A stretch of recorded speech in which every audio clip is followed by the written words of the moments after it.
Bonjour bien-aimés, nous vous saluons dans le précieux nom du Seigneur Jésus. Nous vous rappelons que vous êtes sur l'émission Lueur d'Espoir, animée par la communauté internationale de la rédemption.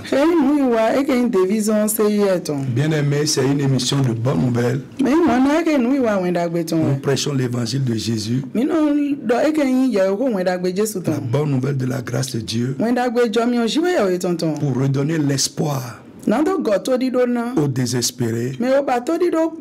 Et ce soir, je crois que la lueur d'espoir va resplendir dans ta vie. Le samedi passé, nous avons commencé un thème très important que j'ai intitulé la délivrance totale pour une vie accomplie.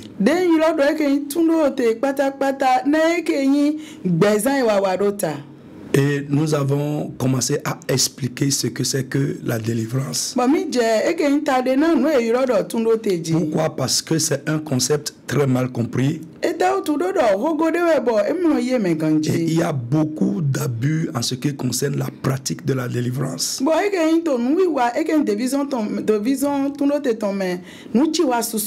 Il y a beaucoup d'ignorance également en ce qui concerne l'expérience de la délivrance.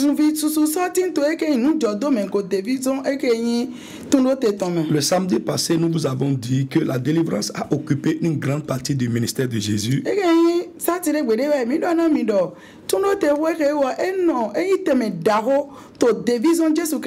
Nous allons reprendre un petit texte que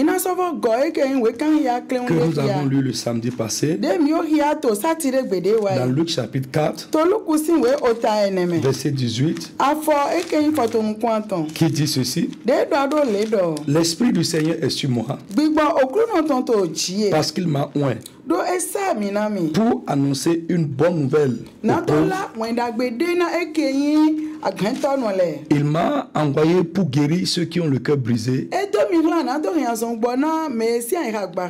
pour proclamer aux captifs la délivrance,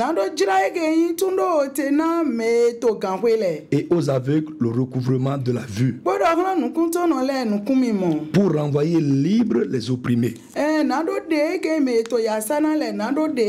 Nous avons vu également que les apôtres de Jésus-Christ dans la Bible ont pratiqué et exercé la délivrance.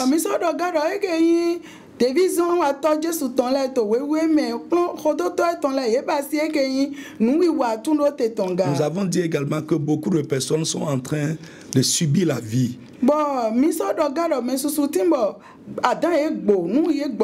Ils sont en train de vivre ce qu'ils ne doivent pas vivre. Pourquoi? Parce qu'ils ont besoin de délivrance.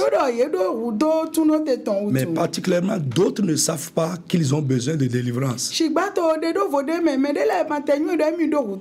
Ce soir, nous allons continuer dans les points explicatifs de ce que c'est que la délivrance.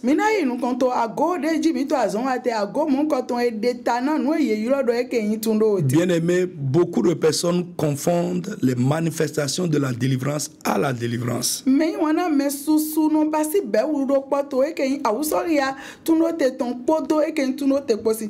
Et il peut avoir des manifestations sans délivrance.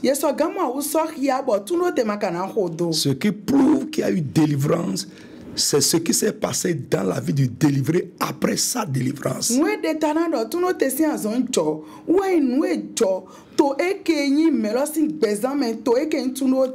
Pour réussir sa vie et accomplir ses destinées.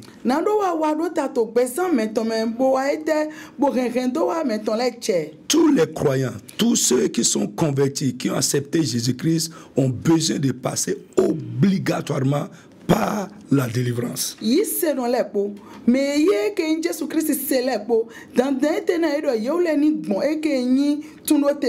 reprends: pour avoir une vie accomplie, une vie réussie, accomplir ses destinées sur la terre, chaque chrétien, chaque enfant de Dieu né de nouveau a besoin d'expérimenter la délivrance.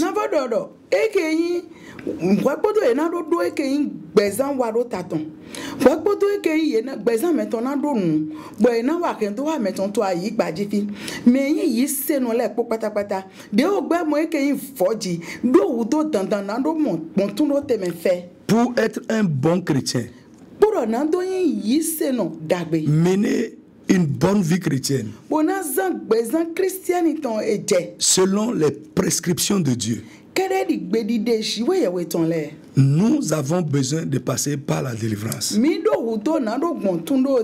Vous allez voir beaucoup de personnes qui sont réellement converties. Elles sont nées de nouveau. Elles aiment Dieu. Mais parce qu'elles n'ont pas été délivrées réellement, ou bien il y a un domaine de leur vie où elles ont besoin de délivrance, vous allez voir que leur vie chrétienne n'est pas épanouie. Il y en a même qui servent Dieu. Mais si tu vois leur vie, c'est totalement en déphasage avec les Écritures. Pourquoi? Parce que ils ont besoin de délivrance. Parfois, pour avoir une vie chrétienne qui nous satisfait et satisfait également Dieu, nous avons besoin de passer par la délivrance.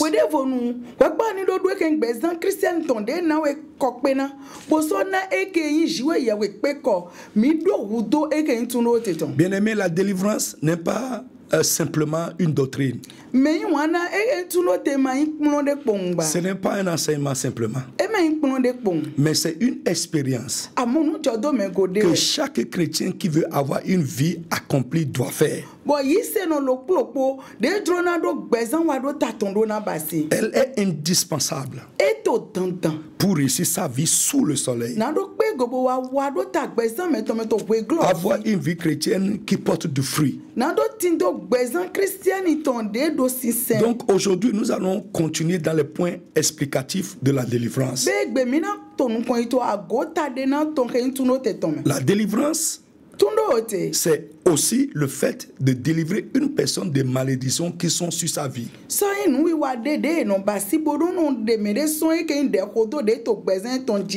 C'est le fait de libérer une personne des malédictions qui affectent sa vie. C'est libérer une personne des malédictions qui sont derrière elle. Frère, il y en a qui disent que quand tu crois au Seigneur Jésus, tu es délivré des malédictions. Non, c'est faux. Le fait de se convertir, d'accepter Jésus dans sa vie, ne nous libère pas automatiquement de toutes les malédictions.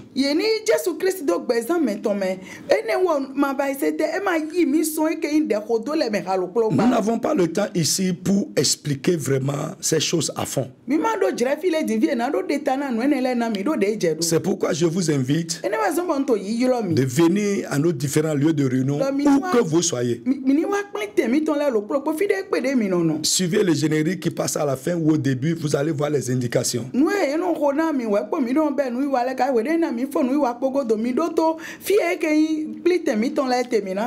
La malédiction qui disparaît de notre vie automatiquement après notre conversion, c'est la malédiction de la loi. La malédiction qui vient des désobéissances à la loi de Dieu.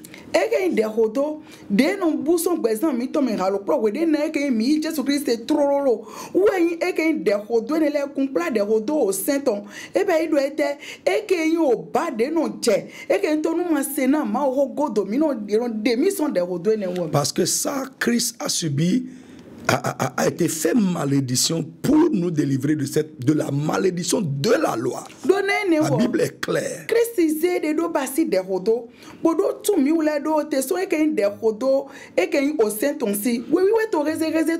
Mais en dehors de la malédiction de la loi, il y a d'autres malédictions qui peuvent suivre la vie d'une personne dont nous avons besoin d'être délivrés pour avoir une vie accomplie.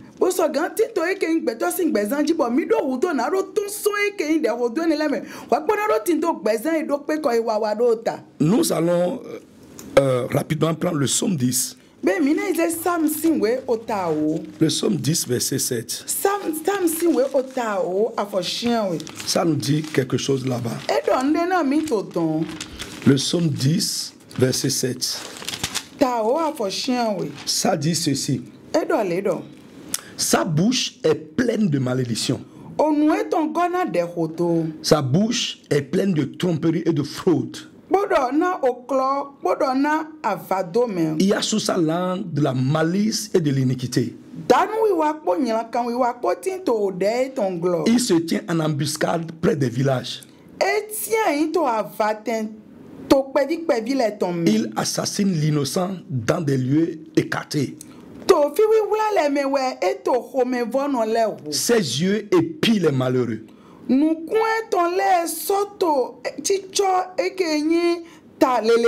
Il est aux aguets dans sa retraite, comme un lion dans sa tanière. Il est aux aguets pour surprendre les malheureux. Il le surprend et l'attire dans son filet. Ici, on nous parle des méchants. On nous parle des méchants. Mais je veux te dire, la Bible dit il y a de la malédiction dans la bouche des méchants. Il y a beaucoup de personnes qui sur la vie de qui il y a une malédiction d'une parole. Je vais vous expliquer rapidement ce que c'est qu'une malédiction. Là, ça peut vous aider rapidement. Une malédiction, c'est une parole souhaitant du mal à quelqu'un. Une malédiction, c'est une parole souhaitant du mal à quelqu'un. La Bible nous dit ici dans le psaume 7, le psaume 10, verset 7, que sa bouche, la bouche des méchants, est pleine de malédiction.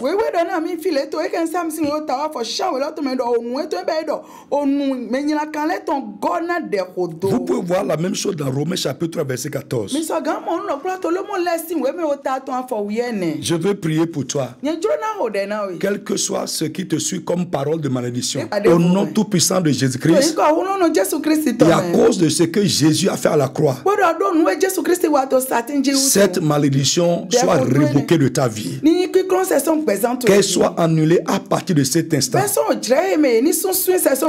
Bien-aimé, une malédiction également, c'est une expression violente du mal sur quelqu'un ou sur quelque chose.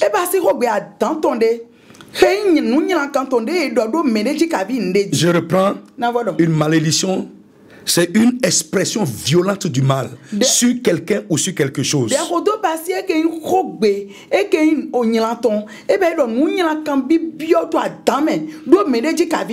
Quand je dis sur quelqu'un ou sur quelque chose, ça veut dire au lieu de ta vie, on peut maudire quelque chose. On peut maudire quelque chose pour toi.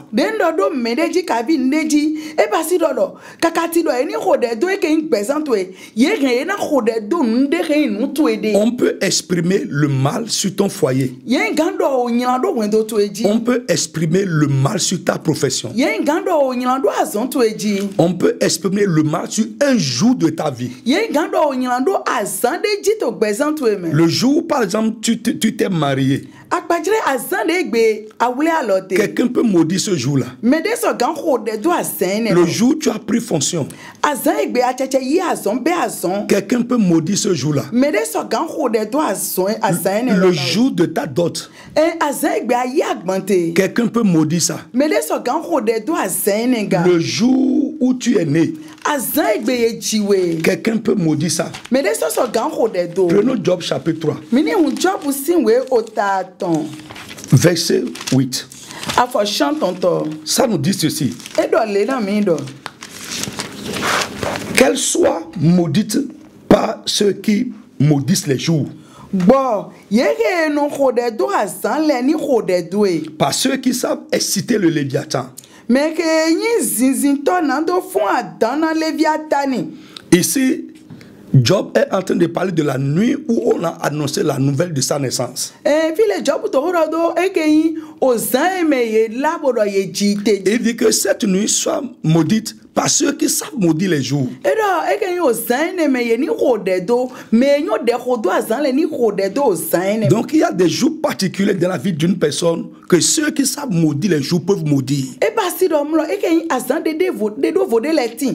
To ekeyi mede letin bezan me ke me nyo de khodo azan le so gan khode do. Et vous allez voir parfois, on peut également maudire un jour pour qu'un événement particulier se produise sur ce jour-là dans ta vie. Bon, maintenant, ça m'a dit que nous, yége na khode do azan de to de do vode me na ke nous dijo ni la kande ni do joto azan ji. Donc bien aimé, Be me yon wana e.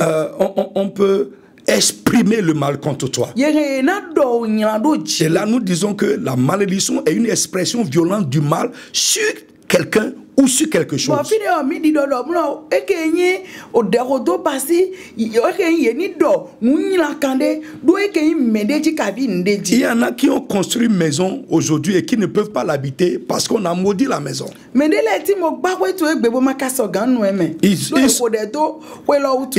rentrés dedans mais ils ne sont pas en paix dedans, ils ne sont pas à l'aise dedans. Pourquoi? Parce qu'on a maudit cela. Ye bia we lo gbe ganji amo e ma to jijo hote me ye ma voto kwe lo gbe ta to do e khode do kwe lo. Moi j'ai délivré quelqu'un.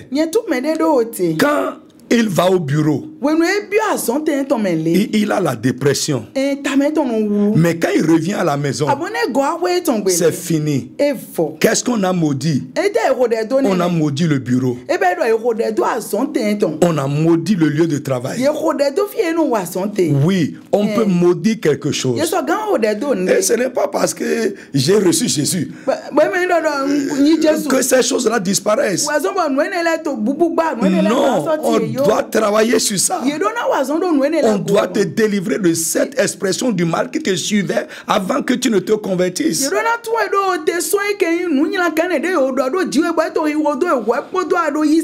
Donc, bien aimé, aussi la malédiction, c'est un mal attiré par l'homme lui-même sur sa vie par ses actes ou par ses paroles. Non, mais ça doit me faire des rotos. Et ça passe que nous n'y a qu'andé. Des melosu papa y a l'oeil de ton. D'où ton ouais qu'un besoin de ton dit. Bon que nous y va ton d'aller donc cavido bon que rodi doit ton d'aller. Le Yoruba, nous sommes à Porto-Novo, appelle ça Aforofa. Oui, et que y a bon tombe mite ayole no yoro afa no alo meton. La malédiction, c'est le mal que l'homme lui-même attire sur sa propre vie par ses actes ou par ses paroles. Nous y a kande gbetolo su papa no ya loe de ton do no ton do bezin de ton men do boege nous wa ton le dali ka vi do boege nko gbe to et ton son nous ton le men dali. Donc nous pouvons nous-mêmes attirer le mal sur nos propres vies. Nous pouvons attirer la malédiction sur nos propres vies par nos paroles ou par nos actes. Il y a également des parents qui ne disent pas de bonnes choses sur la vie de leurs enfants. Vous allez attirer la malédiction sur leur vie de manière inconsciente. Et la malédiction qu'une personne attire sur lui-même par ses paroles et par ses actes, ce n'est pas parce que j'ai reçu Jésus que ça disparaît.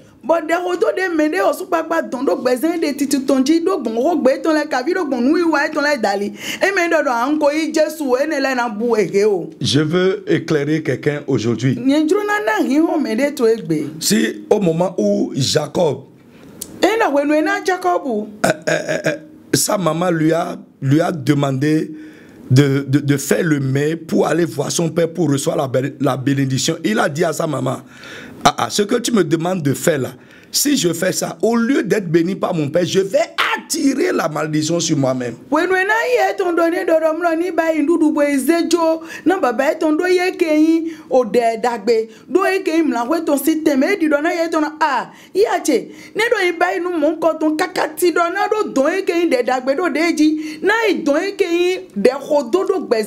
y a des choses qu'on ne fait pas.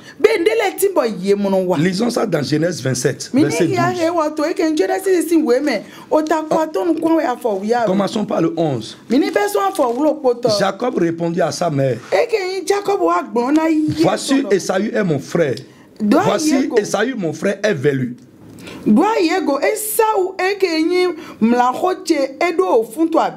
Et je n'ai point de poil. Peut-être mon père me touchera-t-il. Et je passerai sous ses yeux pour un menteur. Et je ferai venir sur moi la malédiction et non la bénédiction. Bien-aimé, on n'a pas le temps. Ce n'est pas un enseignement complet sur la malédiction. Mais nous sommes en train de vous dire simplement que la délivrance est le fait de libérer une personne de la malédiction qui est sur sa vie ou qui suit sa vie.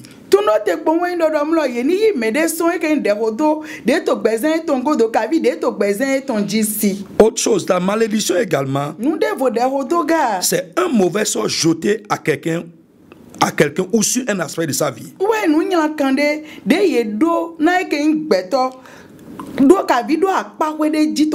Très bien, la malédiction c'est aussi un mauvais sort qui est jeté à quelqu'un ou sur un aspect de sa vie. Bien aimé, cette émission est pour vous redonner l'espoir, vous expliquer les choses cachées de la vie. Si tu m'écoutes ce soir et que quelqu'un t'a jeté un mauvais sort, comme on a lu dans le psaume 10 verset 7, au nom tout puissant de Jésus de Nazareth, ce sort qui te suivait, et peut-être ça fait que ton mariage est difficile,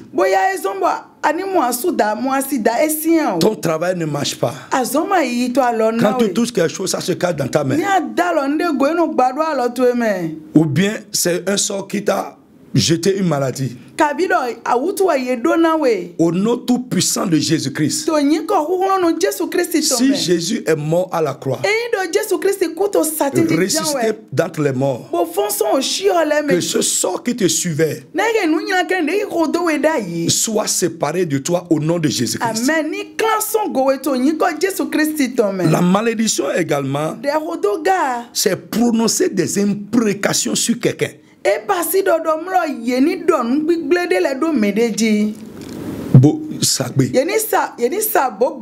C'est ça, c'est prononcer des imprécations sur quelqu'un ou sur quelque chose. Bien sûr, ça se passe. Et si Jésus n'est pas avec toi, ça peut suivre ta vie. Mais si tu es en Christ et que toi-même tu n'es pas allé chercher querelle, bien aimé, les imprécations de quelqu'un contre toi ne marcheront pas. Bien aimé, la malédiction également, c'est une mission ou un mandat maléfique donné à un mauvais esprit pour détruire quelqu'un ou quelque chose.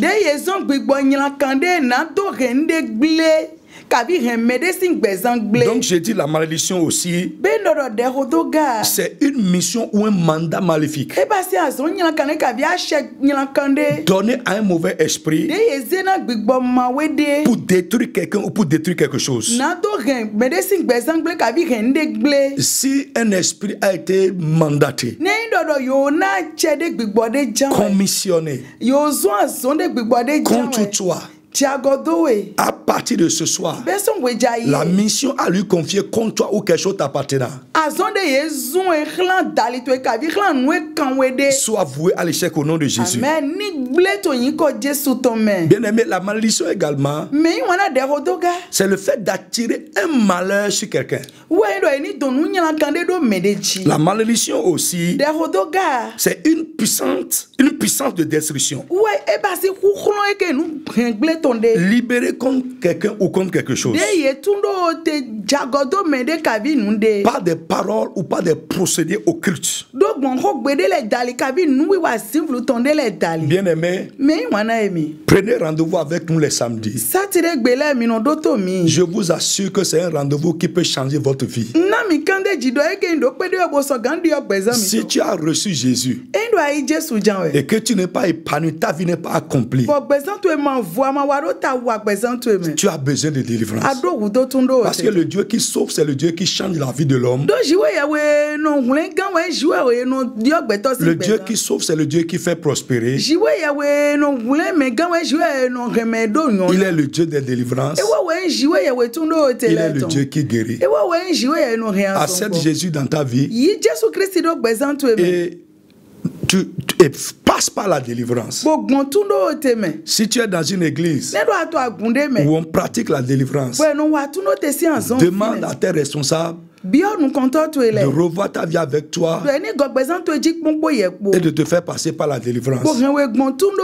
Peut-être ce dont tu as besoin, ce qui fait que tes prières ne marchent pas, ta foi même ne marche pas, c'est que tu as besoin peut-être de délivrance. Que le Seigneur vous bénisse. Si nous finissons maintenant, vous pouvez nous appeler directement sur le 97 88 63 88. Je vous demande également, si vous êtes à Porte-Nouveau, nous sommes à Ouémé-Diagidi, dans la rue de Touchot, juste à côté de l'école primaire Saint-François Xavier. Les jeudis soirs, viens écouter ces choses en détail et expérimenter la puissance de Dieu qui peut changer ta vie. Jeudi soir à 19h. Dimanche matin aussi à 9h, nous sommes là. Si tu es à Cotonou, nous sommes à Sikekodji, dans la 3e rue à Sikekodji Gbena, 2e rue après la rue de la pharmacie Adeshina.